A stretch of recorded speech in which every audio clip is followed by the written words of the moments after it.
Guyane, actualité. Faire les yaourts nature, ma femme n'aime que les yaourts aux fruits. Et moi, je suis très exigeant sur la qualité. Avec Yoplait, toute la famille est d'accord. D'ailleurs, on dit tous, si ça me plaît, c'est Yoplait. Yoplait, c'est des yaourts fraîchement fabriqués en Guyane. En plus, ça cabaye moun ici travaille. Si ça me plaît, c'est Yoplait. Yoplait, la différence, c'est son goût. Pour votre santé, pratiquez une activité physique régulière.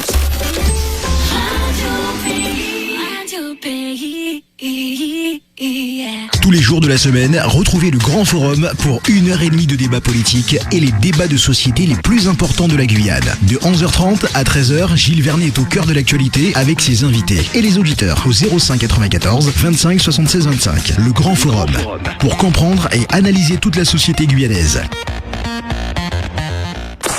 Débat, analyse, commentaires. Le Grand Forum de 11h30 à 13h sur Radio Pays.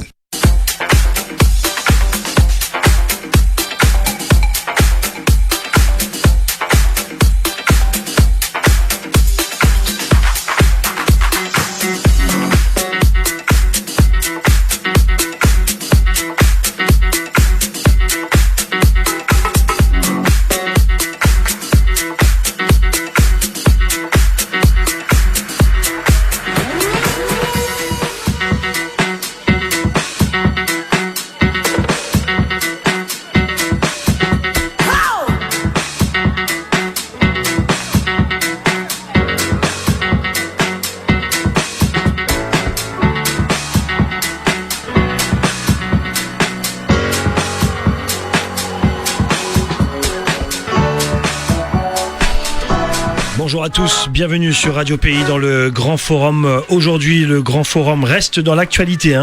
Depuis quelques jours, on en parle, on continue à en parler avec nos invités. Aujourd'hui, le thème, c'est le thème aussi d'un rapport sorti en 2019, mettre fin au trafic de cocaïne en Guyane. C'est signé Antoine Karam. Sur le plateau, 3 sénateurs, sénatrices aussi. Marie-Laure Finera-Hort est avec nous, Antoine Karam et Olivier Cigolotti.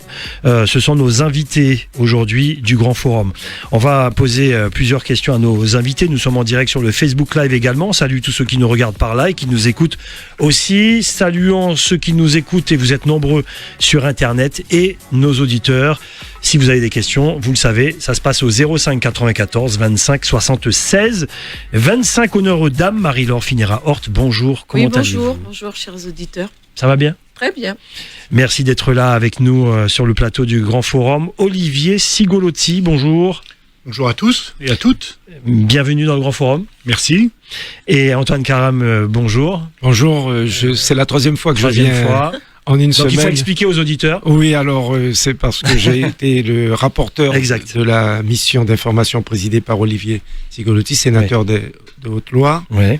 Et à ce titre, ils ont considéré qu'il fallait que je sois à leur côté pour partager les informations avec eux. Mm-hmm. Donc, mais c'est pour ça que je suis là, parce que j'étais déjà avec vous lundi, j'étais avec vous mercredi. Je finirai par travailler chez vous. Mais vous nous coûterez peut-être cher. Donc non, pas du tout, parce que pour l'instant, je travaille je suis encore bénévole. Ok, bénévole pour l'amour. Bon, très bien. Alors, sur un sujet très sérieux, puisqu'on en parle aujourd'hui. Mais juste avant de commencer, vous poser les premières questions, mettez le casque pour écouter donc cette chronique de Rudy Stephenson. C'est tous les matins à 7h50, ça s'appelle Rudy l'a dit. Écoutez bien ce qu'il dit sur le sujet qui nous intéresse. Rudy l'a dit tous les matins sur Radio Pays, votre billet d'humeur. Rudy, ce matin, vous ramenez la balle au milieu du terrain avec un peu de cynisme, mais beaucoup de bon sens, en rappelant à qui veut l'entendre que l'État a besoin, malgré tout, des élus locaux. Oui, et c'est ce qui s'impose. Et c'est peut-être ce qu'il faudra répéter et répéter, parce que c'est une analyse, comme une autre, mais qu'on pourra étayer au long des jours et malheureusement au long des crises. Là, nous sommes dans un contexte tout aussi anxiogène. Là, bien on voit que les ces éléments s'accélèrent dans la société guyanaise et ces éléments-là touchent notre quotidien. On parle délinquance et dans ces faits de délinquance, on parle non seulement de braquage, hier encore, mais on parle de trafic de drogue. Donc là-dessus, depuis juillet, il y a une expérimentation qui effectivement qui a été rendue publique là, fortuitement ou pas, du procureur de la République, qui vise donc effectivement à alléger le plus possible la pression sur les services de justice et les services aussi chargés de la sécurité d'ailleurs. Et ces fameux services, on peut l'entendre de manière très sourde, que ça leur satisfait parce que c'est une charge de travail supplémentaire en plus de devoir gérer. Effectivement, tout ce qui relève de la délinquance malheureusement traditionnelle ou classique, d'accord, les faits que l'on connaît pratiquement tous les jours. En plus de devoir gérer des difficultés parce que par manque de moyens, ils ne peuvent pas faire autrement. Et enfin, en plus de gérer des stratégies nouvelles qui consistent à briser le cycle de transport de drogue, donc les mules, le trafic de drogue dans ce sens-là, on retrouve des services de l'État chargés d'agir et d'assumer leur mission qui ne peuvent pas le faire. Tout simplement, ils ne peuvent pas le faire. Et sachant qu'ils ne peuvent non seulement rien faire ou faire plus, ils n'ont même pas le droit à la parole, ces personnes. Qui peut parler pour eux? Et c'est ça qu'il faut comprendre. Les seuls habilités à parler face à l'État, ce sont les élus. Les élus du suffrage universel. C'est comme ça. Qu'ils soient guyanais, corses ou bretons. Débat, analyse, commentaires. Le grand forum de 11h30 à 13h sur Radio Pays. Alors au-delà du rapport, voilà ce que Rudy, et il a dit plein d'autres choses, notamment sur cette chronique. Déjà votre premier sentiment sur ce que vous venez d'entendre, signé Rudy Stephenson. Moi, je suis très satisfaite parce qu'il a cerné le problème, en fait. Il a très bien compris ce qui se passe. En tout cas, nous avons été invités à assister à une opération de contrôle. Et ce qu'il a dit sur les forces de l'ordre, je partage, puisque je les ai entendus dire, eh bien, aujourd'hui, nous aurons plus de temps pour pouvoir nous occuper des autres missions plutôt que de rester à Félix Éboué ou d'accompagner une mule au char, etc. Et moi, je trouve que Rudy Stephenson a très bien résumé. Qu'en pensez-vous, Olivier Cigolotti ? Alors rapidement, et en 2 points, effectivement, je partage ce que vient de dire ma collègue Marie-Laure. Je crois que d'abord, il est important que les élus locaux n'aient pas la langue de bois. Et c'est le cas ici de tous ceux qui sont sur ce plateau ce matin. Je crois que les élus locaux ont une mission. Il s'agit tout d'abord de faire remonter au gouvernement les difficultés des territoires, quels qu'ils soient. Qu'il s'agisse de la Bretagne, qu'il s'agisse du Pays Basque ou qu'il s'agisse de la Guyane. Et ma venue ici avec mes collègues cette semaine a pour objet effectivement de faire remonter les difficultés qui peuvent être ressenties sur ce territoire. Je crois qu'il est question de priorité. Aujourd'hui, il se vit en Guyane des choses compliquées, avec effectivement des problématiques qui sont tout à fait spécifiques à ce territoire. La lutte contre le trafic de stupéfiants en provenance de Guyane doit être une priorité. Il s'agit aujourd'hui de porter atteinte à ces réseaux criminels et il s'agit dans le même temps de ne pas laisser s'installer une violence dans certains territoires. Donc je crois que il ne m'appartient pas de commenter les décisions ou les expérimentations faites par le procureur ou d'autres services. Ce que nous avons vu, et je rejoins Marie-Laure sur le constat lors d'opérations de contrôle, il s'agit aujourd'hui d'être efficace et d'avoir des priorités en matière de lutte contre les fléaux qui touchent ce territoire. Antoine Karam. Bien, j'ai retenu 2 termes dans les propos, dans le billet de Rudy, des dysfonctionnements qui sont dus à un engorgement. Donc on a bien compris qu'il y a de très grandes difficultés ici en Guyane à faire une justice normale, faute de moyens humains, faute de moyens matériels, faute de moyens financiers. C'est en ce sens que le rôle et la mission des élus est d'interpeller directement le gouvernement et particulièrement le ministère de la Justice. Que dit ce rapport ? Alors, je laisserai le président le soin, puisque j'avais déjà été invité tellement de fois sur le rapport. Donc c'est vrai, ça c'est pour éclairer nos auditeurs là sur le coup. Alors, que dit ce rapport ? Ce rapport, d'abord, a été réalisé, et je tiens à le signaler, dans une période de crise sanitaire qui ne nous a pas forcément permis de réaliser les auditions dans les conditions que nous aurions souhaitées. 2019-2020. 2019-2020, malheureusement, deux années difficiles. Nous avons réalisé toutes ces auditions en visioconférence. Nous avons entendu plus d'une trentaine de personnes. Nous avons entendu tous les acteurs de la lutte contre le trafic de stupéfiants, des acteurs bien sûr de la répression, mais aussi de la réinsertion. Et nous tenions à faire une place à chacun dans cette problématique majeure. N'ayant pas pu faire un déplacement comme il en convient lors de ces missions d'enquête, je m'étais engagé en tant que président à venir personnellement aux côtés de mes collègues sénateurs sur ce territoire pour prendre la mesure et pour prendre l'ampleur de ces difficultés. C'est pour ça que vous le faites maintenant. C'est ce que je fais toute la semaine. C'est un investissement important en termes de temps, mais je tenais à être à leur côté, aux côtés d'Antoine qui a été rapporteur de cette mission et qui m'a fait prendre conscience à titre personnel de cette problématique et de ce territoire, et aujourd'hui aux côtés de Marie-Laure Finera-Hort, qui a pris la suite d'Antoine et avec lequel nous continuons à travailler dans d'excellentes conditions. Et je crois qu'il est important aussi, pour conclure, que des élus métropolitains puissent accompagner les élus du territoire pour faire remonter au gouvernement ce que l'on précisait précédemment, les difficultés d'un territoire. On laisse trop souvent nos collègues ultramarins face à leurs difficultés sans leur apporter le soutien nécessaire sur des problématiques qui sont tout à fait spécifiques. Je reste avec vous, du coup, votre programme, qu'est-ce que vous avez déjà fait? Qu'est-ce que vous allez faire dans les heures à venir, notamment pour savoir comment vous travaillez, notamment avec nos sénateurs et nos élus ici en Guyane? Alors, ce que nous avons déjà fait depuis le début de la semaine, nous avons rencontré la plupart des acteurs de la lutte contre le trafic de stupéfiants. Nous avons rencontré le président de la collectivité territoriale de Guyane, nous avons rencontré le préfet, nous avons rencontré les avocats, nous rencontrons cet après-midi des associations, nous rencontrons la CCIG, nous rencontrons les magistrats, les juges, voilà, nous rencontrons tous les acteurs, bien sûr, de la lutte contre ce trafic de stupéfiants, qu'il s'agit des services de police, de gendarmerie, de douane, pour effectivement valider les recommandations de notre rapport, qui se déclinent en plusieurs axes, nous aurons l'occasion d'y revenir, mais aussi vérifier et conforter ces recommandations.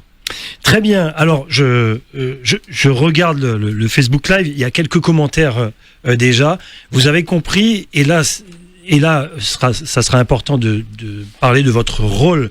Chacun a son rôle. Un maire a son rôle, un président de collectif de CTG a son rôle, un député a son rôle, un sénateur a son rôle également. La population guyanaise a l'impression depuis quelques années que on parle beaucoup, on n'agit pas beaucoup et on met pas assez en face la réalité, face l'État face à sa réalité.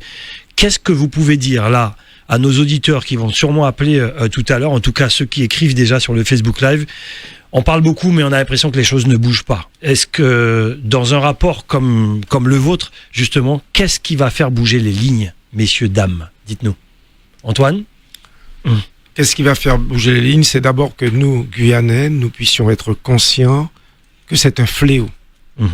Donc le rôle et la mission des élus est d'interpeller en permanence ceux qui nous dirigent, puisque c'est Paris, et il s'agit d'un pouvoir régalien. Oui, c'est inlassablement. C'est inlassablement. Parce que le problème, ce n'est pas un problème entre l'État français et la Guyane, c'est un problème fondamentalement mondialisé, international. Quand on sait que tout part de la Colombie, que ça passe par le Venezuela, ça arrive chez nous par le Suriname, ou très peu par le Brésil. Le Suriname a pris des dispositions avec la Hollande, et notamment le fameux scanner incorporé que nous réclamons depuis si longtemps et qui n'a pas été mis en place selon le principe que ça ne fait pas partie de la législation dite française. À partir de ce moment, il faut qu'on trouve les voies et moyens pour arrêter ce fléau, parce qu'il y va de la vie même de la population et de sa jeunesse. Nous avons fait 85 propositions. Et je me réjouis que le rapport que nous avons élaboré n'ait pas fini. 85 propositions. N'ait pas fini sa route dans les tiroirs d'un ministère ou dans les archives du Sénat. Et c'est en ce sens que le président Sigolotti, avec Marie-Laure Finera, qui a tout de suite pris le relais, agissent de façon concertée et cherchent à rendre notre action efficace. Mais ils ne sont pas plus moi que des élus. Entendus ou pas, il faut qu'ils travaillent en concertation avec tous les représentants de la population guyanaise. Oui, ce qu'il faut savoir, c'est que chacun a son rôle dans ce genre de... là, on parle de fléau mondial, c'est-à-dire qu'une association a son rôle, un maire a son rôle, un député a son rôle, un sénateur a son rôle. L'idée, c'est que jamais le gouvernement ne lâche. Votre rôle, c'est de mettre le focus tous les jours sous les yeux d'un gouvernement. Dites-nous. Marie-Laure ? Il faut répéter sans arrêt, c'est ce que vient de dire Antoine. Répéter, c'est un travail. C'est déjà un travail.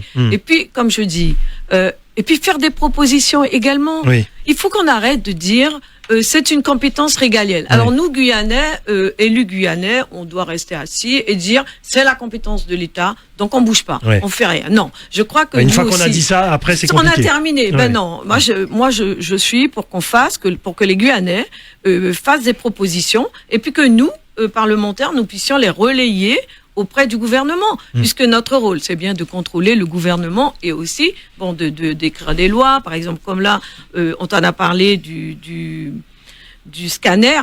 Bon, c'est la loi française qui interdit, ça charge pour nous de travailler pour qu'on puisse justement installer un scanner millimétrique à l'aéroport. Même si on nous dit qu'il faut un médecin, c'est ça, un médecin à temps plein. C'est une volonté politique, mais à charge pour nous d'être tout le temps ensemble. Et je reviens encore sur la solidarité des élus guyanais. Il faut qu'on se mette ensemble et puis qu'on aille au clash s'il le faut. Mais il faut qu'on bouge. Parce que moi, je m'interdis de rester, de dire c'est une compétence régalienne. Puis voilà, puis on attend. Et pendant ce temps, nos enfants, ils subissent. Ils sont les relayeurs des réseaux. Ils se font prendre. Et comme disaient tout à l'heure des personnes avec qui on discutait, on les emprisonne. Et puis après, ils sortent, ils recommencent. Ils sortent, ils rentrent, ils récidivent. Non, il faut trouver une solution pérenne. Et je crois que on en est arrivé là aujourd'hui. Très bien, Olivier Cigoliti. Oui, l'objet d'un rapport, c'est de faire bouger les lignes. Bien sûr. Très simplement. Faut écrire, faut laisser des traces. Il n'est pas question pour nous de faire un énième rapport qui prenne sa place dans un beau placard du Sénat ou d'ailleurs. Et la satisfaction que l'on partage tous les trois aujourd'hui, c'est de voir que ce rapport du Sénat, il a été lu. Il a été lu par les acteurs que l'on a rencontrés, il a été lu par les instances que nous avons rencontrées, et un certain nombre de recommandations que nous avions formulées ont déjà été prises en compte. Nous avions évoqué la nécessité d'installer un scanner à ondes millimétriques à l'aéroport Félix-Éboué, c'est chose faite. Nous avions évoqué la nécessité de sécuriser les actes administratifs, c'est chose faite. Nous avions demandé à ce que la pression exercée sur les réseaux criminels soit accentuée, c'est chose faite. Je vois que ce rapport n'est pas resté lettre morte, il est pris en compte, ça nous a été rappelé encore ce matin, et je crois que l'on ne peut que se satisfaire de cette décision. Le travail aujourd'hui avec ma collègue élue de Guyane, c'est de poursuivre ce travail. C'est d'aller voir les ministres, le ministre de l'Intérieur, le ministre de la Justice, garde des Sceaux, pour compléter ce rapport et lui préciser de vive voix ce que nous avons fait. Dès l'arrivée de Marie-Laure au Sénat, nous avons rencontré le ministre des Comptes publics.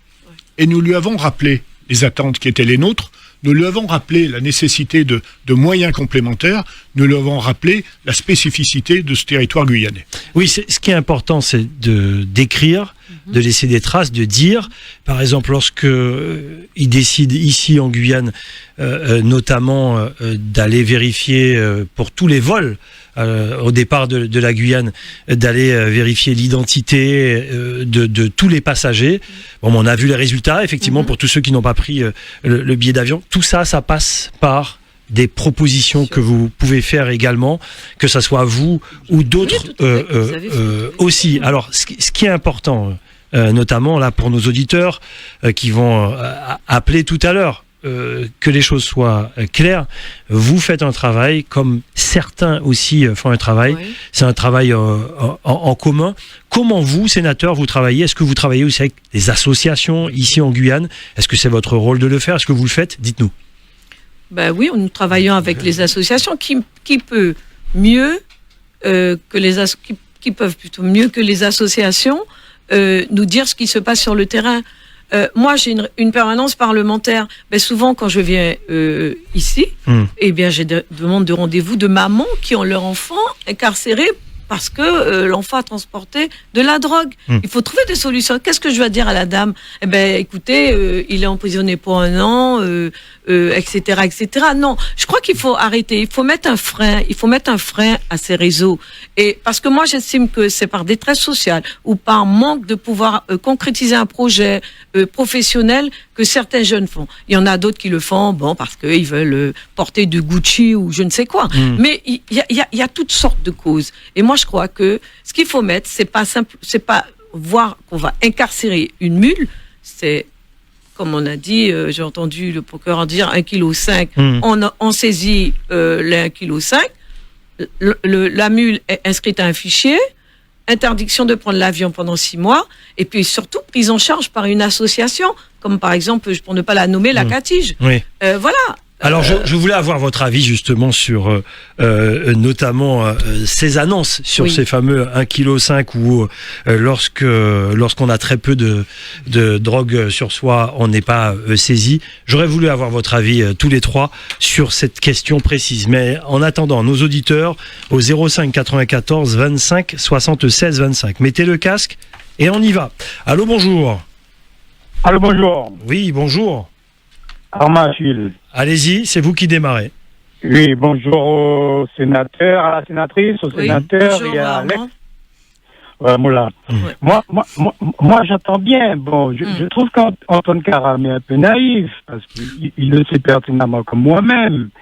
Il y a un tas de rapports parlementaires qui ont été faits sur toutes les problématiques guyanaises, que ce soit l'orpaillage clandestin, le suicide sur le Maroni au Yapok. Il y a des rapports qui datent de 20 ans, de 10 ans. Bon, le sien le plus récent, mais on sait que ces rapports-là, en dehors de caler les pieds de table, de bureaux, de chaises qui sont pas stables, ils servent à rien. Et moi, je suis étonné qu'un politicien qui a autant d'expérience que M. Karam puisse espérer que l'exécutif français puisse tenir compte des mesures qu'il préconise. Parce qu'il sait il va répondre là-dessus. Il sait que c'est pas leur priorité.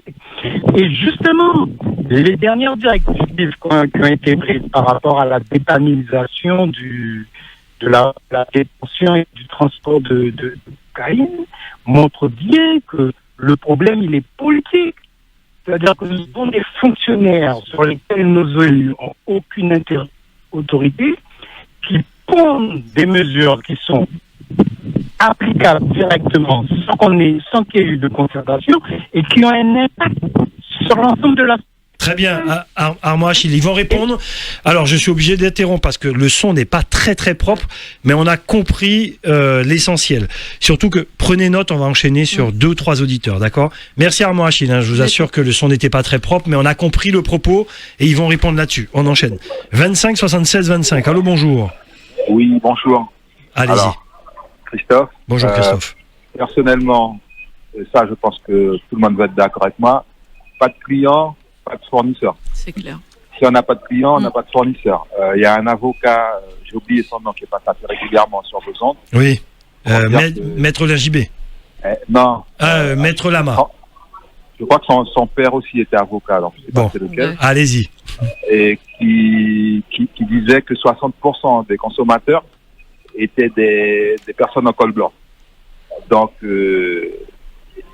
c'est tout. Le problème, si on tape au bon endroit, je pense que le problème sera résolu. C'est qu'on tape pas au bon endroit. On va toujours taper sur les plus petits, sur ceux qui font partir la drogue, mais ceux qui consomment, ils sont libres de tous méfaits.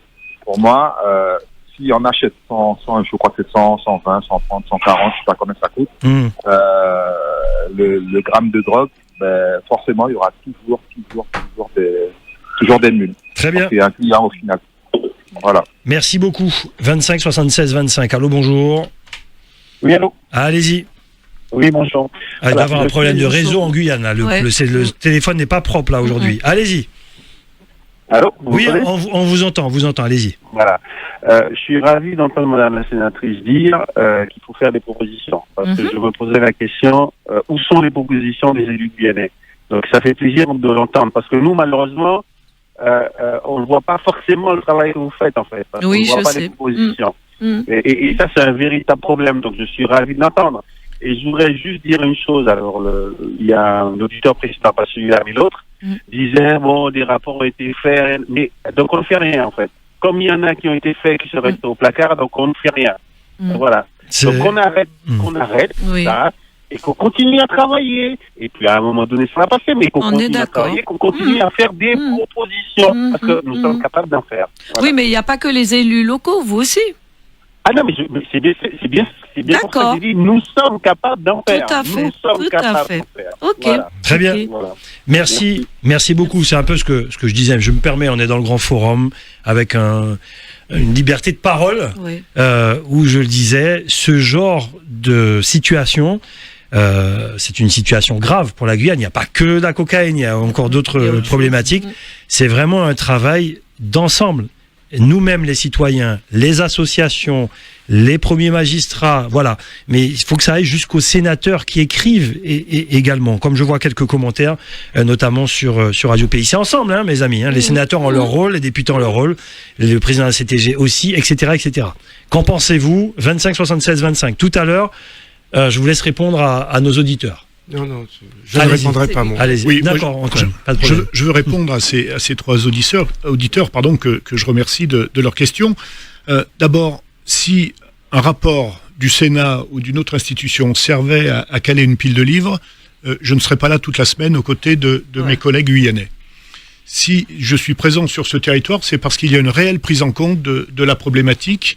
Et sur les propositions, pour répondre au dernier auditeur, je crois que si Antoine Karam, à l'époque, n'avait pas sollicité la mise en œuvre d'une mission d'information sur cette problématique, je n'aurais jamais été nommé par le président du Sénat, président de la commission, et un rapport n'aurait pas été fait. C'est bien parce que des élus locaux prennent en compte les problématiques de leur territoire, les font remonter au plus haut niveau de l'État et au plus haut niveau du Parlement, qu'il y a effectivement des rapports qui sont réalisés, non pas pour caler une pile de livres, mais pour faire prendre en compte par le gouvernement la nécessité d'agir, la nécessité de donner des moyens complémentaires ou de changer de stratégie. Le deuxième point sur lequel je veux revenir, c'est la notion de client-fournisseur.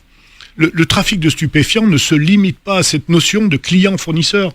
Le trafic de stupéfiants est aujourd'hui aux mains de réseaux criminels, de structures mafieuses qui ont des moyens illimités, qui ont une inventivité débordante et qui n'ont qu'un seul souci, faire des profits en utilisant des personnes dans une certaine détresse, et on le voit ici sur ce territoire. Donc je crois que les propositions des élus guyanais, elles sont concrètes. Elles l'ont été avec Antoine Karam par le passé, elles le sont aujourd'hui avec Marie-Laure, et nous travaillons ensemble, et l'objet de ma venue sur ce territoire est bien d'aller plus loin dans les recommandations et dans les préconisations, et non pas de caler une pile de livres, quelle que soit l'épaisseur de ce rapport. On a bien compris. Alors Rudy Stephenson, qui pouvait pas être en début d'émission, veut juste, c'est lui qui a écrit tout à l'heure, Rudy l'a dit, avec son billet d'humeur, voilà, parce qu'il doit repartir aussi. Les sénateurs aussi doivent repartir. Alors, prends le micro, Rudy. Le micro à Antoine Karam. Avant les prochains auditeurs. Rudy, merci d'être là. Tu es revenu pour l'émission. Oui, que j'écoutais évidemment avec intérêt. Et dans ce billet d'humeur avait un objectif. C'était surtout que vous puissiez courageusement, pour les auditeurs, auditrices de Radio Pays, nous dire vraiment, pour le coup, à l'issue de toutes ces rencontres qui sont pas terminées, je crois, que vous disent les services de l'État. Parce que ce qui est devenu évident, c'est que l'État, en Guyane, est en train de nous dire secrètement, de manière larvée, qu'il y a un problème de moyens, tout simplement. Et c'est vrai qu'on a tendance peut-être à se dire que tout ne s'arrête pas aux moyens, mais là, pour le coup, sur ces questions-là, je ne sais pas si nous serons d'accord, c'est quand même une question c'est quand même fondamental, la question des moyens. Et je ne sais pas, et j'aimerais le savoir vraiment, que vous disent les services de l'État, que vous êtes autorisé à dire, mais je sais que notre sénatrice c'est une certaine forme de liberté de parole. Est-ce qu'ils sont vraiment en mesure de vous confirmer que voilà, ils n'ont pas les moyens de toute façon de leurs ambitions ou de leur mission surtout? Vraie question. Merci Rudy. Merci beaucoup. Voilà, c'était prévu comme ça. Ne vous inquiétez pas. Qui répond? Avec un sourire de Marie-Laure. Alors, je ne veux pas monopoliser la parole, mais effectivement, certes, il y a une question de moyens. Oui. Nous sommes aujourd'hui sur un territoire avec un environnement tout à fait particulier, aux frontières du Suriname et du Brésil, avec des problématiques internationales que n'ont pas d'autres départements français. Donc je crois qu'il faut prendre en compte l'environnement ici, en Amérique du Sud, en Amérique latine, qu'aucun autre département ne vit au quotidien. Il y a certes la question des moyens, et très clairement, les représentants de l'État nous disent et sollicitent régulièrement des moyens complémentaires pour assurer une meilleure qualité de service. Mais il est aussi question, je pense, d'une stratégie, une stratégie adaptée à la problématique. Un point, très rapidement, la problématique des mules n'est pas nouvelle. Les mules sont jugées, sont sanctionnées depuis des années, partent en détention, aussi bien dans l'Hexagone qu'ici en Guyane, et le problème n'est pas réglé. Il est aujourd'hui fondamental d'apporter une réponse graduée à la problématique. Il faut s'attaquer au réseau criminel, il faut aussi sanctionner les gens qui sont utilisés, mais je crois que la priorité, c'est effectivement de saisir des quantités importantes de stupéfiants pour fragiliser ceux qui profitent de ce système et d'apporter une réponse graduée, non pas de dépénaliser, non pas de ne plus sanctionner effectivement ceux qui rentrent dans ces trafics, mais il est question de donner une priorité, notamment à la présence des services de police sur le territoire, au vu des problématiques naissantes. 25 76 25, les auditeurs... Et ensuite, parce qu'en vérité, ce que Rudy vient de dire, c'est la suite de son billet d'humeur. En vérité, c'est où l'État n'a pas les moyens, ou ça reste sur le sentiment des Guyanais, et ça c'est un gros débat dans le Grand Forum, souvent on en parle, qui disent que l'État ne veut pas ou fait exprès. Vous voyez ce que je veux dire en termes de sentiment? C'est où ils n'ont pas le moyen, ils le disent vraiment, ou bien ils veulent pas ou ils font exprès. Je sais que c'est pas évident de répondre à ça. 25 76 25. Allô, bonjour. Mais on est dans le Grand Forum. Allô, bonjour. Oui, bonjour. Allez-y. Bonjour. Allez-y. Voilà, je suis un Martiniquais qui a débarqué en Guyane, ça fait 2 mois. Ah, 2 mois, d'accord. À Paris. D'accord. Et je voudrais dire que c'est un magnifique pays avec des gens formidables. Voilà. Alors, moi, j'ai une question à me poser. Je me pose, c'est qu'est-ce que l'État projette pour ces ex-colonies?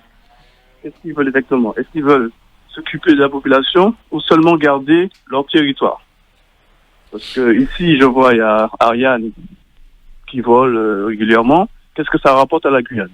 Bon, je connais pas encore trop le pays, mais je découvre, je vous écoute, j'apprends pas mal de choses. Donc, qu'est-ce que l'État souhaite faire avec ces ex-colonies? C'est ce que je veux savoir. Très bien. Exactement. Merci beaucoup. 25 76 25. Allô, bonjour. On enchaîne 3-4 auditeurs. Allez-y. Allô, c'est à moi? Oui, c'est à vous, oui. Oui, c'est en fait moi ce que je pense, en fait, pourquoi ils laissent passer la drogue à 1,4 kg, pourquoi il y a cette expérience-là. Moi, ça me rappelle l'histoire du Covid. Je ne sais pas si vous voyez le lien. C'est-à-dire que le territoire de la Guyane a été le premier territoire à être mis en avant pour le confinement. Nous avons été les premiers à être confinés.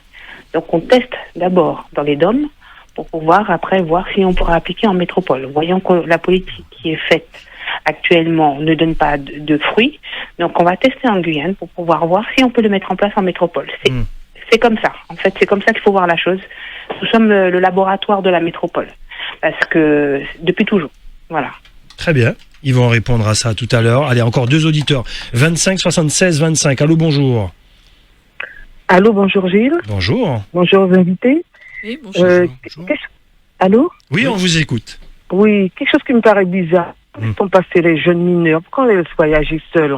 Pourquoi il n'y a pas un contrôle au poste d'embarquement avec la présence d'un parent? Parce que moi, je connais beaucoup de jeunes, des jeunes étrangers qui partent comme ça à l'âge de 15 ans, 14 ans. Et j'ai une maman avant-hier qui a su que sa fille était là-bas. Elle l'a cherchée depuis 4 jours. Elle a su que sa fille était en métropole parce qu'on l'a arrêtée là-bas parce qu'elle est mineure.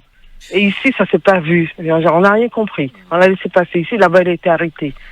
Donc, je pense qu'il faudra avoir plus de contrôle de ce côté-là. En plus, entendre dire que l'État n'a pas les moyens, mais ça me paraît bizarre. Si on a les moyens d'aller se battre ailleurs, se battre avec l'Ukraine, d'aider l'Ukraine, ça n'a rien à voir peut-être sur le plan du budget, mais la France devrait devoir faire des efforts pour ses colonies, pour les Antilles, pour les dom-toms, pour bien réserver. J'ai l'impression qu'on n'aime pas la population, on a besoin seulement des richesses. On n'a pas envie de se battre pour nous aider. Très bien.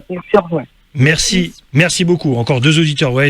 Voilà le sentiment des Guyanais depuis des années. 25 76 25. Allô, bonjour. 3 derniers auditeurs, je bloque le standard. Allez-y, bonjour. Allô, bonjour. Bonjour, allez-y. Oui, bonjour. Moi, je suis vraiment étonné parce que j'ai déjà parlé avec des personnes qui travaillent dans la police, dans la gendarmerie. Moi, je sais pas si on m'a menti, mais moi, on m'a dit qu'en Guyane, il n'y a pas de brigade anti-narcotrafic. Je suis désolé. Depuis tout à l'heure, j'entends un monsieur parler là, qui a l'air bien déterminé. Moi, je sais qu'ils ont fait des choses. Bon, maintenant, aujourd'hui, ils le disent, hein, il y a un gros business, tout ça, qui est en train de se dérouler. Mais en fait, ils sont en train d'inciter les gars à aller plus loin dans leur truc. Parce que je pense qu'à l'époque, il y avait des plus grosses sanctions. Et là, on dirait, allez-y les gars. Quoi? La France est en manque ou quoi? Je suis désolé.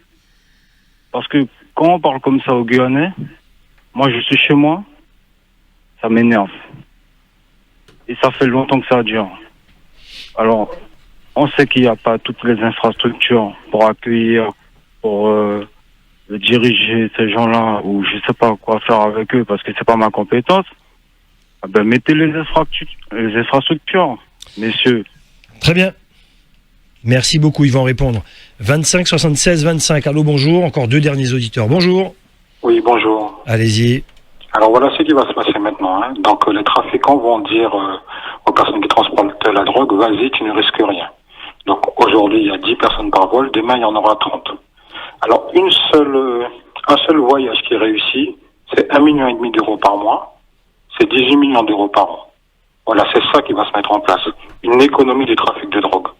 Et je rappelle que cette drogue, hein, elle va dans les banlieues en France, hein, et elle crée la violence, la criminalité dans les banlieues. Les personnes qui vivent dans les banlieues, ce sont des Noirs, des immigrés, des personnes en vulnérabilité, et leur souffrance va encore s'accroître. Parce que la France a décidé que depuis la Guyane, on peut transporter 1,5 kg de cocaïne. Maintenant, si vous voulez mettre fin à ce trafic de drogue, il faut faire des choix. Il suffit de fermer les liaisons aériennes de la Guyane vers la France métropolitaine. Alors si vous ne voulez pas le faire, eh bien vous acceptez l'économie du narcotrafic en Guyane.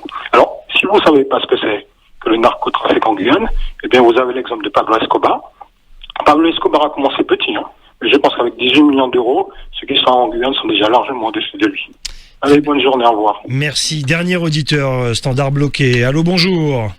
Allô? Oui, allez-y. Bonjour tout le monde. Bonjour. Oui.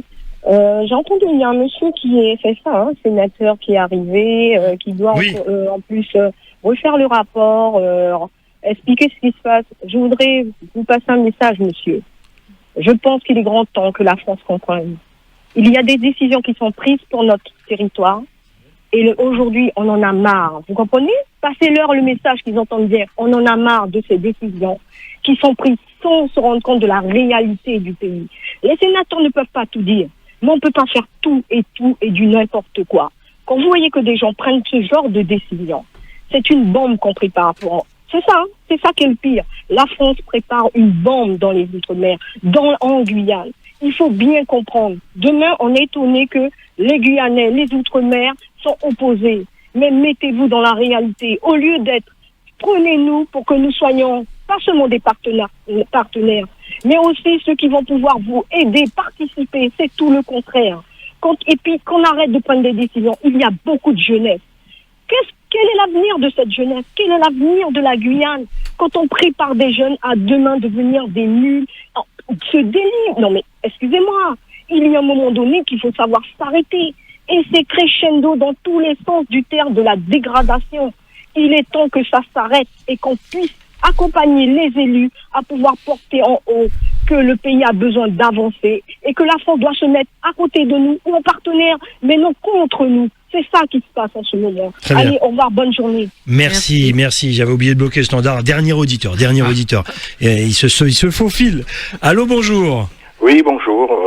Bonjour Madame la sénatrice, bonjour le sénateur, bonjour Antoine Caram, bonjour Gilles, bonjour aux auditeurs de Radio Pays. Alors, j'ai tenu quand même à appeler parce qu'il y a un auditeur qui a évoqué des chiffres. Mais moi j'ai des chiffres devant moi, parce que j'ai lu minutieusement votre rapport. C'est Samuel oui, Marie-Angélique. D'accord, c'est notre chroniqueur du jeudi. Voilà, tout à fait. Samuel. J'ai lu minutieusement le rapport, et dans le rapport, il y a quelque chose qui m'a quand même choqué.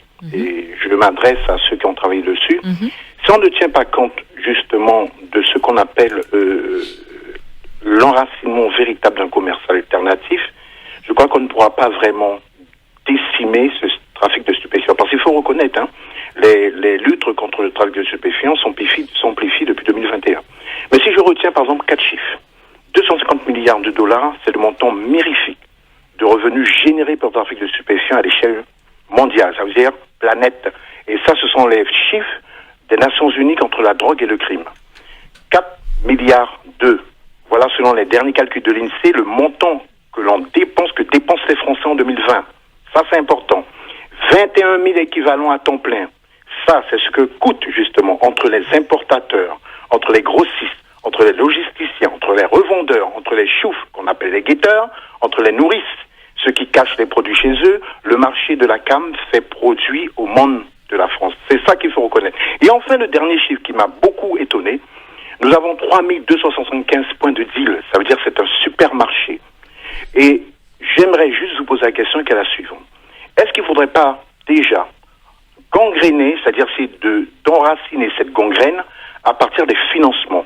Ça veut dire aller vraiment au-delà, ce qui veut dire soit geler ces fonds, parce qu'effectivement, je sais qu'à ce niveau, une politique est mise en place, mais je trouve que la politique est quand même souple. Alors nous, dans notre département de la Guyane, notre PIB en matière de stupéfiants représente la moitié du PIB qui est de 2,75. Donc je m'inquiète à savoir, est-ce que nous ici déjà sur ce territoire, on ne pourrait pas geler ces fonds parce que les fonds circulent, mais également éviter à ce qu'on arrive à un trafic de stupéfiants amplifié, surtout qu'il faut le reconnaître, est en train de mettre en place un marché parallèle. C'est la question que j'avais à vous poser. Merci Samuel Marie-Angélique qui fera sa rentrée officielle jeudi prochain en tant que chroniqueur sur Radio Pays dans le Grand Forum. Il manque encore Jean-Marc Aimable et David Veil-Wachter. On a beaucoup de chroniqueurs dans le Grand Forum. Allez, on vous écoute. Qui répond ? C'est vous, bien sûr. Allez, je rappelle que c'est vous qui allez prendre la suite du rapport, Marie-Laure Finira-Hort. Non, qui a déjà pris la suite. Qui a déjà pris la suite. Oui, quand je dis que vous avez déjà pris la suite. Rapidement et activement. Allez-y. Pour répondre au premier auditeur, je crois que le rôle des élus locaux, et on l'a déjà évoqué, c'est de faire prendre en compte par le gouvernement la nécessité d'avoir une ambition pour les Outre-mer. Au-delà de la problématique du trafic de stupéfiants en provenance de Guyane, c'est aussi la volonté des élus, particulièrement celle des sénateurs qui sont élus par les élus des territoires, par les maires, par les conseillers territoriaux, et qui connaissent parfaitement effectivement les problématiques locales. Donc, notre souhait, c'est effectivement qu'il y ait une ambition pour les territoires ultramarins et particulièrement pour la Guyane. Le lien entre l'expérimentation qui peut se faire aujourd'hui en Guyane et la métropole, je crois qu'il ne faut pas se tromper. La problématique guyanaise, elle est spécifique. Il ne s'agit pas, encore une fois, de dépénaliser le trafic de stupéfiants ou la consommation. Il s'agit d'agir contre une problématique tout à fait localisée. Aucun autre département, en métropole ou en outre-mer, ne subit ce que subit aujourd'hui la Guyane avec ce trafic de stupéfiants. Donc je crois qu'il ne s'agit pas d'expérimentation, il s'agit d'une stratégie de nature à lutter contre un trafic de grande ampleur. La nécessité de contrôle supplémentaire à l'aéroport. Je crois qu'effectivement, c'est une des recommandations de notre rapport. Nous demandions avec insistance qu'il y ait plus de contrôles et notamment des contrôles à 100% sur un certain nombre de vols. Ces contrôles, s'ils sont mis en œuvre, et c'est le cas d'ores et déjà, eh bien permettront de ne pas accepter à l'embarquement des jeunes mineurs. C'est ce qui a été évoqué par une auditrice. Je crois que les services de police sont en capacité de refouler des jeunes mineurs qui souhaitent prendre un vol à destination de l'Hexagone. La présence ou non de services spécialisés, nous avons la certitude qu'il y a aujourd'hui en Guyane des services spécialisés pour la lutte contre le trafic. Je ne peux pas en dire plus, mais je crois que la nécessité, et nous l'avons compris tout au long de cette semaine, c'est de pouvoir positionner des spécialistes, des fonctionnaires publics sur leur mission régalienne. Il s'agit aujourd'hui effectivement que des enquêtes puissent être réalisées et que dans le même temps, il y ait une présence policière pour dissuader et pour lutter contre la criminalité. L'économie des stupéfiants, elle est réelle. Aujourd'hui, la volonté de l'État et des élus que nous sommes, c'est qu'il y ait une lutte, qu'il y ait encore une fois une stratégie adaptée à l'ampleur du problème. Si nous ne faisons rien, aujourd'hui, si les services de l'État n'ont pas une action coordonnée, eh bien demain, effectivement, les compagnies aériennes seront en mesure de supprimer leur liaison avec la métropole. C'est absolument pas ce qu'il faut faire. Il ne s'agit pas de pénaliser les Guyanais et les métropolitains qui souhaitent venir en Guyane en supprimant ces compagnies aériennes. Mais je crois que la nécessité, la dame qui nous a interpellés sur ce sujet parlait d'une dizaine de mules. C'est parfois plus. Et il ne s'agit pas que ces compagnies aériennes soient stigmatisées, qu'elles soient baptisées Air Cocaïne ou autres. Il s'agit de lutter contre ce fléau, de maintenir une activité économique vitale pour la Guyane et importante pour les territoires métropolitains. Et puis dernière chose, je crois que lutter contre l'enracinement local et ce trafic, c'est effectivement ce que l'on souhaite. C'est à la fois lutter contre les organisations criminelles et donner les moyens aux services de l'État d'être présents sur le territoire, d'être présents au quotidien pour lutter et pour mener des enquêtes approfondies, pour éviter qu'il y ait cet ancrage local et qu'il y ait cette gangrène sur les territoires de nature à pénaliser les activités qui, elles, se font dans des conditions tout à fait normales, dans des conditions satisfaisantes. La présidente de la CCIG le disait elle-même. Je crois qu'il est de nature aujourd'hui, il est important de protéger ceux qui ont des activités économiques et de ne pas laisser cette économie souterraine gangréner ce territoire guyanais. Je voudrais compléter, bien sûr, parce que tu n'as pas répondu à la dame qui a parlé de réalité guyanaise, et que je partage totalement avec vous, madame, mais justement, le président en est l'exemple. Aujourd'hui, il s'est déplacé, il voit ce qui se passe, il vit ce que nous vivons. Et justement, on en parlait tout à l'heure, je lui disais que lorsque je posais une question au gouvernement, j'avais l'impression que mes collègues sénateurs me regardaient en disant mais elle exagère lorsque je parlais du GIR, que je parlais de l'ONF, on a l'impression, tout simplement par ignorance, en fait, ils connaissent pas notre territoire, et pour eux, alors je pense qu'au niveau du gouvernement aussi, certainement, ils ont une méconnaissance de notre territoire, mais il faut qu'on continue à parler, et moi, justement, comme disait le président tout à l'heure, il va inciter, en tout cas, nos collègues hexagonaux à se déplacer, à venir voir chez nous. La Guyane, c'est particulier, c'est exceptionnel d'ailleurs. Et donc tout ça pour dire que ne vous inquiétez pas, en tout cas, le président est là. Moi, c'est pas parce que tu es là que je te le dis, mais tu as touché du doigt la réalité. Nous sommes allés à Saint-Laurent. Il a vu comment, il a fait la route, les 250 km aller-retour, donc 500 km. Il a vu comment on vit dans les communes, etc. Et madame, je vous rassure, nous sommes là pour ça et nous allons poursuivre.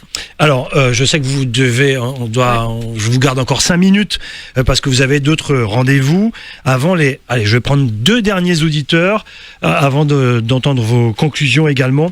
Et je dis, et je le répète, vraiment, depuis le temps qu'on fait des débats, tout le monde a son rôle à jouer lorsqu'on parle de trafic de drogue aujourd'hui en Guyane, mais quand on parlait d'autres sujets également, nous les citoyens, les associations, j'insiste, les premiers magistrats, présidents de collectivités, les EPCI, associations des maires, nous les médias également, pour faire passer aussi nos invités, pour qu'ils puissent faire passer leur message. On a tous un rôle à jouer. Il y en a qui doivent écrire, d'autres qui doivent être sur le terrain, etc. C'est comme ça qu'on avance, chers auditeurs. Je vois des messages sur les réseaux sociaux, je vous assure que c'est comme ça qu'on avance depuis le temps. Quand même, vous voyez, vous avez les yeux ouverts. On prend 2 derniers auditeurs et ensuite, ça sera la conclusion parce que je dois libérer mes invités. Allô, bonjour. Bonjour. Bonjour, allez-y. Eric, bonjour à Eric. tes invités. Oui, mais bonjour. Alors, moi, l'impression que j'ai avec des proches, c'est que il y a un fonctionnaire, il y a quelque temps, qui a été, après s'est endormi un soir, il s'est réveillé un matin, au fonctionnaire de l'État, dans l'Hexagone, Il s'est dit, tiens, j'ai trouvé une solution pour le trafic de drogue en Guyane. Peut-être que ça va faire avancer ma carrière. Alors il s'est dit, il va se rapprocher du ministère de la Justice et puis il va soumettre cette solution. Sauf que cette solution, elle va détruire les jeunes de ce pays. Parce que ça sera la porte ouverte à tout. Vous parlez de qui Oui. Je t'explique comment ça se passe. Comment ça se passe. C'est comme ça. Quelqu'un a une idée, en fait part, le ministère concerné prend acte et voit les avantages que cette idée peut porter à la France. Comment la France peut profiter de cette idée. Parce que pour la Guyane, il n'y a aucun avantage. Je sais pas, je ne comprends pas. En plus, nos élus, que ce soit les parlementaires ou les élus locaux, je ne dis pas qu'ils n'en parlaient pas avant du problème de stupéfiants sur le département, mais on a l'impression que cette histoire de 1,5 kg, elle vient tout juste d'arriver alors que ça doit faire 3 ou 4 mois qu'on en entendait parler de ça. On parlait de cette histoire-là, Gilles. Mais on a reçu le préfet le 27 juin déjà, pour en parler. C'est exactement pour le problème. Les gens se réveillent, le maire de Macquarie, tout le monde. Ah oui, c'est pas normal, on devrait avoir un seul grand pont avec deux fois 2 voies qui permettrait de désenclaver toute cette zone-là. À chaque fois, c'est la même chose. Ce sont des réactions tardives. On a l'impression que les dossiers ne les intéressent pas. Et après, ils s'étonnent qu'on n'aille pas voter. Mais c'est normal qu'on n'aille pas voter. C'est normal, voilà, c'est juste ce que je voulais dire. Merci, effectivement, on en parlait depuis le 27 juin et justement ce rapport date de 2019 de 2020. C'est pour ça que les sénateurs sont avec nous aujourd'hui. Je crois que vous vouliez répondre et ça sera même déjà une conclusion. Marie-Laure Figneroy, vous voulez dire quelque chose? Je vous ai interrompu tout à l'heure ou non? Non. Non, ça va? Non. Très bien. En conclusion, parce que je dois vous libérer, vous avez d'autres rendez-vous. Qu'est-ce qu'on peut dire à la population guyanaise aujourd'hui? Là, je fais un tour de table. Je commence par vous, Antoine Karam. Que ça n'est pas l'affaire des élus. C'est l'affaire de tous les Guyanais. Des familles, des parents, des jeunes et des moins jeunes. Et c'est toute la société guyanaise qui est concernée. Parce que nous avons été stigmatisés par le bagne. Aujourd'hui, nous sommes stigmatisés par le trafic des stupéfiants. Nous pouvons inverser la tendance. Même si nous sommes, les élus, moi ancien élu, comme le disait Paul Vergès, mon ami président de la région Réunion, nous sommes les coupables idéaux à portée de gifle des manifestants. Il faut continuer à travailler, il faut continuer à agir, et je suis convaincu que le trafic de stupéfiants en Guyane n'est pas une fatalité. Et c'est pas le moment de se diviser, hein, chers auditeurs. Non. Marie-Laure Figneroy, je ne vais pas faire de redondance avec Antoine, mais tu as tout à fait raison. Le trafic de drogue, c'est pas une fatalité. Alors moi, je voudrais quand même faire partager mon enthousiasme parce que hier nous étions à Saint-Laurent et nous avons été reçus par le RSMA qui fait un travail formidable justement avec des anciens jeunes qui ont fait les mules, à qui on apprend un métier. Donc on n'est pas perdu. Il y a des moyens en tout cas de retrouver un équilibre. Et comme disait Antoine, c'est l'affaire de tous, c'est pas l'affaire des élus uniquement. Moi aussi j'ai des fils, oui je fais attention, je leur parle tous les jours. Et c'est vrai qu'ils peuvent ne pas m'écouter aussi, hein, je veux bien, mais je le fais moi. En tout cas j'éduque mes enfants. Et moi je voudrais terminer par cette note. Le RSMA de Saint-Jean, si vous voulez, vous pouvez aller le visiter. Je pense que le colonel sera très heureux de vous recevoir pour voir nos petits compatriotes qui apprennent le métier de plombier, qui apprennent le métier de conducteur d'engin, qui préparent des cassettes. Et après, il y a des entreprises qui viennent demander justement, qui viennent proposer des emplois. Alors moi, j'espère, je suis plutôt optimiste. De façon de nature, je ne suis pas pessimiste. Donc voilà, je voudrais rassurer quand même mes compatriotes pour leur dire que le combat, c'est notre combat à tous. Et puis nous sommes là. En tout cas, moi en tant que sénatrice, c'est pas le moment de fustiger les uns sur les autres. En tant que sénatrice, j'attends vos propositions. Si vous avez des propositions à faire, avec plaisir que je les recevrai. Olivier Sigolotti. Oui, pour conclure, en vous remerciant de cette invitation qui nous a permis de nous exprimer, moi, simplement 2 mots. Je crois qu'il n'y a pas de fatalité, quel que soit le territoire. Et que lorsqu'on est élu, on n'a pas le droit d'être résigné. En tout cas, c'est pas le cas sur ce territoire, que ce soit avec Antoine, que ce soit avec Marie-Laure. Il y a une réelle détermination. Et je le redis, c'est l'objet de ma présence toute cette semaine. Et pour répondre à votre auditeur, je crois que les meilleures décisions, elles se prennent lorsqu'il y a une concertation et elles se prennent à l'échelon local. Aujourd'hui, c'est bien notre volonté, c'est que les décisions et que les propositions viennent du territoire et qu'elles ne s'imposent pas lorsqu'elles viennent de Paris. Il y a une réelle problématique. Cette problématique doit être prise en compte. Notre volonté, c'est de faire remonter effectivement cette problématique du territoire en concertation avec les élus, avec les acteurs du territoire guyanais. Merci beaucoup. Je vous libère, c'est exceptionnel. Hein. Outremernews.fr, le site de l'actualité Outre-mer, 24 heures sur 24 et 7 jours sur 7. Retrouvez la chaîne Outremer News sur YouTube.